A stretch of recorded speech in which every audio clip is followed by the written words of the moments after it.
So ఎస్ఐఎఫ్లో కూడా మనకి 3 categories ఉన్నాయి.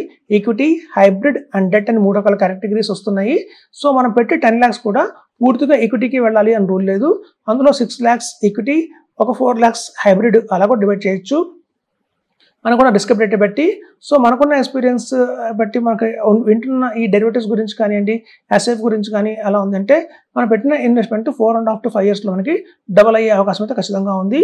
సో అదండి మనకి ఎస్ఐఎఫ్ గురించి ఇవాళ దివాళీ కల్లా మనకి అందుబాటులోకి వస్తున్నాయి ఇవన్నీ కూడా. సో అప్పటికల్లా ఎవరికైనా ఇంట్రెస్ట్ ఉంటే మాత్రం అమౌంట్ సిద్ధం చేసుకోండి. 10 lakhs rupees మాత్రమే ఇందులో వన్ టైమ్గా ఇన్వెస్ట్మెంట్ చేయాల్సి ఉంటుంది. మనకి ఈ ఎస్ఐఎఫ్లో ఇంకో ట్యాక్సేషన్ చూసినా కూడా కేవలం సేమ్ అలాగే మన మ్యూచువల్ ఫండ్స్లో ఎలా ఉంటుంది ట్యాక్సేషన్, ఇందులో కూడా అలాగే ఉంటుంది. సో రెండు కూడా NAV బేస్డే, మనకి NAV డిక్లేర్ చేస్తారు. ఆ NAV అలా రోజు పెరుగుతుందో మనం చూసుకుంటుండొచ్చు మన యాప్స్లో కానీ పోర్టల్స్లో కానీ. సో ఈ ఎస్ఐఎఫ్ అనేది కూడా ఒక మంచి ఇన్వెస్ట్మెంట్. ఇది కూడా మనకి SEBI security exchange board of India నుంచి మనకి ఆథరైజ్డ్ ప్రొడక్ట్గా వస్తుంది. కాబట్టి దీనికి కూడా మనం ఇన్వెస్ట్మెంట్ చేసి చెప్తున్నాను. Thank you.